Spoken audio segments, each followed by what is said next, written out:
of 2006, in a quiet suburb outside Cleveland, Ohio, a night shift emergency dispatcher named Mark Delaney began noticing something deeply wrong with the calls that came in after midnight. Because several times a week he would receive terrified whispers instead of clear voices, people begging for help but refusing to give an address. And every time he tried to trace the call, it came back as originating from abandoned houses already condemned years earlier, places with no active phone lines. And at first his supervisors told him it was a technical glitch or prank callers using signal spoofing. But Mark could shake the pattern because the callers all described the same thing without knowing each other, saying there was someone standing just outside their bedroom door, breathing slowly, waiting, and the calls always ended with a soft clicking sound, not a hang-up, more like something pressing a button deliberately.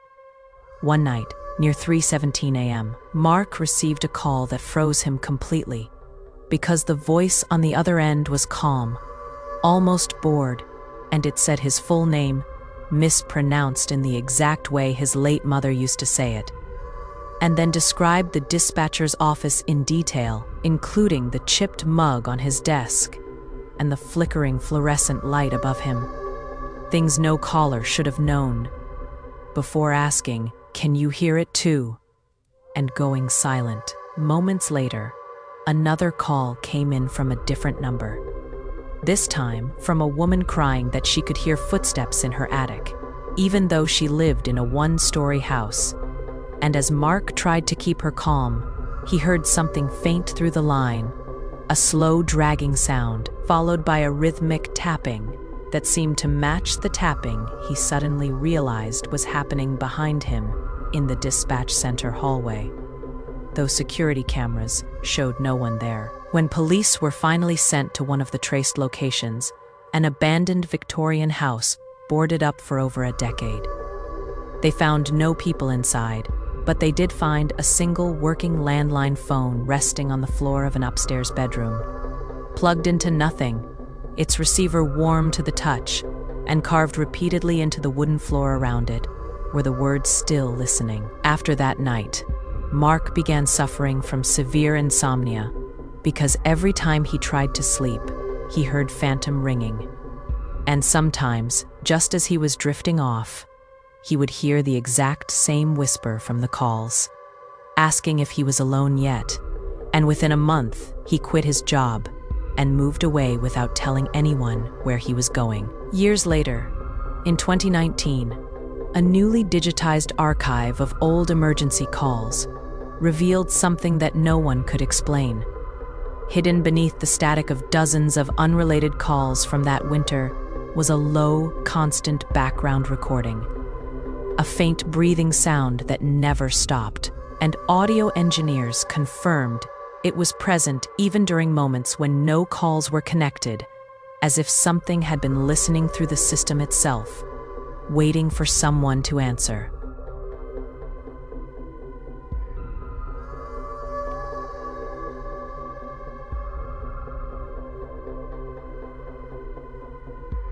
Story 2.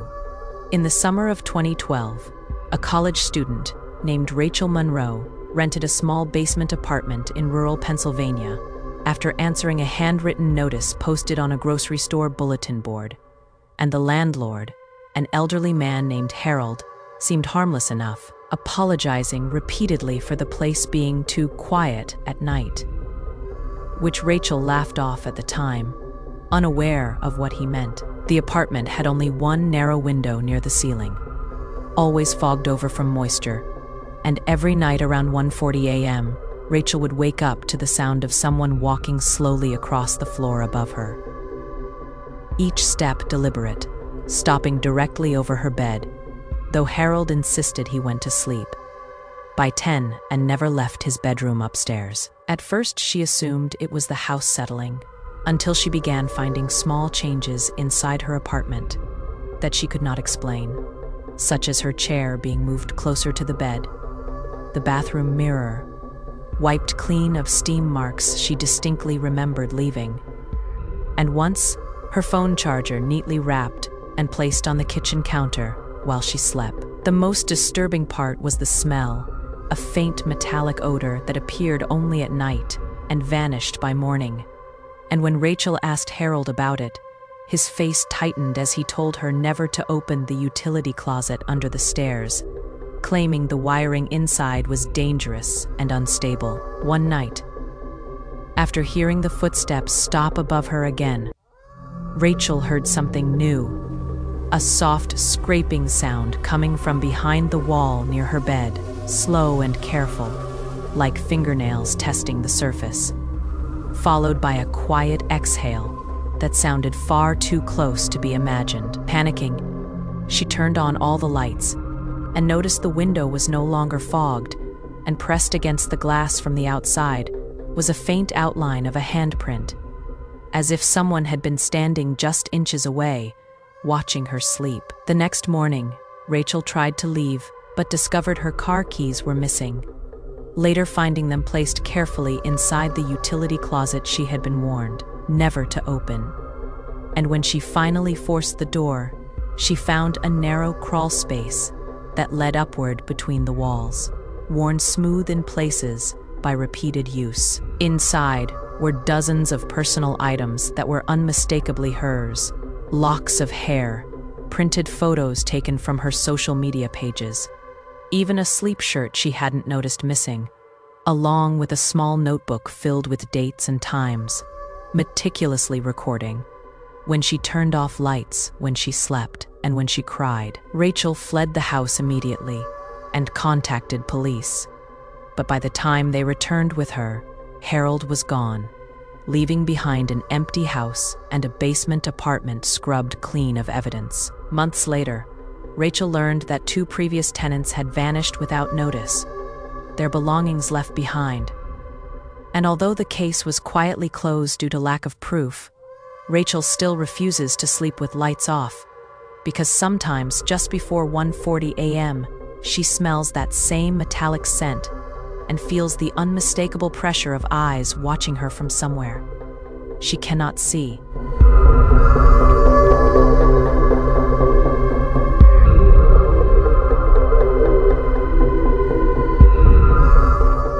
Story 3.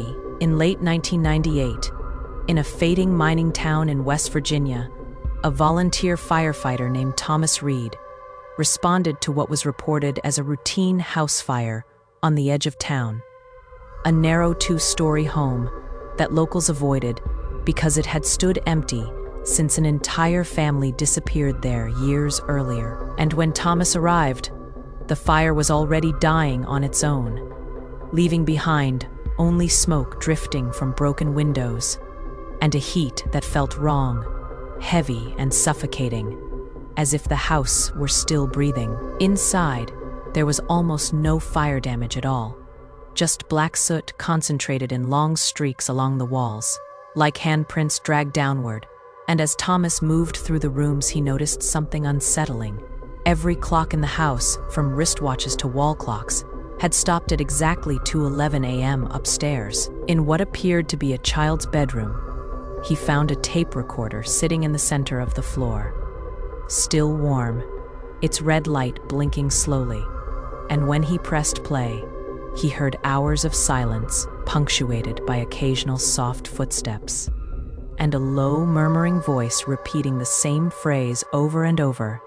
"Don't turn around," whispered so close to the microphone, it made his skin crawl. That night, after the house was declared structurally unsound and scheduled for demolition, Thomas took the tape home, unable to explain why he felt compelled to keep it.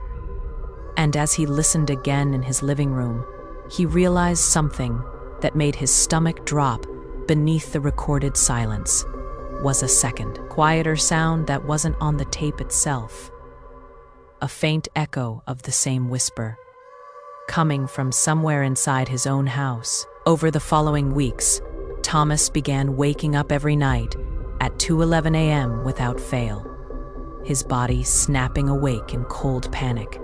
And each time, he would hear slow footsteps moving through his hallway, stopping just outside his bedroom door, followed by that same murmured warning, not to turn around. He installed lights, locks, even set up a camera facing the hall. But every morning, the footage showed nothing except a brief static distortion at exactly 2:11, as if the camera itself refused to see what was there. His behavior grew erratic, and fellow firefighters noticed him flinching whenever someone stood behind him, his eyes darting, as if tracking something no one else could see. The night before the house was finally demolished, Thomas returned alone, driven by a need he couldn't explain. And neighbors later reported seeing a single light flick on upstairs at 2:11 a.m., followed by the sound of something heavy collapsing inside. When authorities investigated the next morning, they found the house partially caved in, the tape recorder crushed beneath debris, and Thomas gone without a trace. The only thing left behind was his helmet, placed neatly in the center of the child's bedroom, and carved into the soot-blackened wall behind it were the words, "You turned around."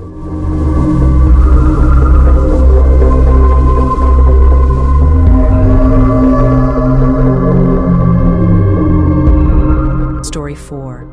In 2015, a long-haul truck driver named Samuel Ortiz began experiencing something deeply unsettling while running overnight routes through the desert highways of New Mexico. A stretch of road so empty that radio static often felt like the only proof the world still existed. And it started with a voice breaking through his CB radio shortly after midnight, calmly asking for directions using Samuel's childhood nickname, a name he hadn't heard spoken aloud since his father died decades earlier. Assuming it was a cruel prank, Samuel tried to ignore it, but the same voice returned night after night, never identifying itself, only describing details it should not have known, like the rosary hanging from his rearview mirror or the old scar on his left hand, and always ending the transmission with the same words, "I'm right behind you." At first, Samuel laughed it off, until he realized something terrifying. No matter how fast he drove or which route he took, the voice would reappear exactly every 37 miles, measured precisely by his odometer, as if whatever was speaking to him was moving with him unseen. One night, exhausted and desperate for proof that he was being followed, Samuel pulled over at a rest stop and stepped out of his truck, scanning the empty road under flickering lights, and the desert was silent, except for the ticking of his cooling engine. But the CB radio inside the cab suddenly crackled to life on its own, broadcasting live audio of his own breathing from outside, followed by the soft crunch of footsteps approaching him in the gravel. Panicking, Samuel ran back into the cab and sped away, only to see in his side mirror, for a split second, a tall, distorted shape reflected in the darkness of the trailer, keeping perfect pace with the truck without ever falling behind. From that night on, Samuel stopped sleeping during his routes, afraid that if he closed his eyes even for a moment, the thing would catch up, and his mental state rapidly deteriorated, leading to missed deliveries and incoherent reports to his dispatcher about mile markers that watch you back. His final transmission came in during a storm. Heavy night in 2016, when dispatch heard Samuel screaming that the voice was no longer on the radio, but sitting in the passenger seat, speaking directly into his ear, telling him he could finally stop driving. When authorities found the truck hours later, it was parked neatly on the shoulder, with the engine still warm, the driver's door wide open, and the CB radio quietly, hissing with static, and etched deeply into the dashboard, carved with something sharp and frantic, were the words, 37 miles was close enough. While Samuel Ortiz himself was never seen again, despite extensive searches of the surrounding desert that turned up no footprints, no tracks, and no explanation for where he went.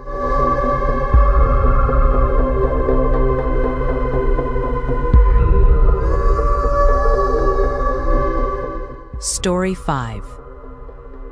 In early 2003, a hospital janitor named Elaine Porter took a temporary night assignment at a decommissioned wing of a psychiatric hospital in northern Illinois, a place officially closed for renovations, but quietly used for storage and record archiving. And from her very first shift, she sensed something was wrong, because the halls felt occupied despite being empty, and the lights flickered only when she walked beneath them, as if responding to her presence. Elaine's job was simple: clean, check locks, and report anything unusual.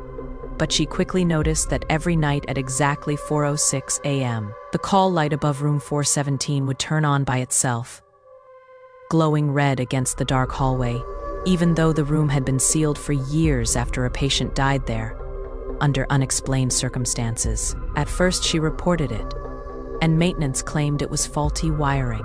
Yet no matter how many times the system was shut down, the light continued to activate at the same minute, accompanied by the faint sound of someone softly humming inside the room. One night, unable to bear the curiosity any longer, Elaine unlocked room 417 and found it stripped bare except for a single metal bed frame bolted to the floor, and dozens of tally marks carved into the walls, all ending abruptly near the door, as if whoever made them had stopped counting once they realized escape was impossible. After that, Elaine began finding new tally marks appearing each morning outside the room, fresh and deep, scratched into paint that hadn't been there the night before. And always one more than the previous day. Her sleep deteriorated, and she started hearing the humming at home, drifting through her apartment just before dawn, blending with the sound of her own breathing until she couldn't tell them apart. On her final shift, surveillance footage showed Elaine standing in front of room 417 at 4:06 a.m., staring at the door as the call light blinked rapidly, and then slowly reaching up to add a single tally mark to the wall with her cleaning key before unlocking the door and stepping inside, closing it behind her. When coworkers arrived later that morning, room 417 was empty. The bed frame gone, the walls smooth and clean, as if nothing had ever been carved there, except for one final tally mark etched deep into the inside of the door itself. The hospital officially listed Elaine as having quit without notice, but years later, security guards still report that at 4:06 a.m., the call light over room 417 flickers on, and if you stand very still in the hallway, you can hear two voices humming in perfect, unsettling harmony.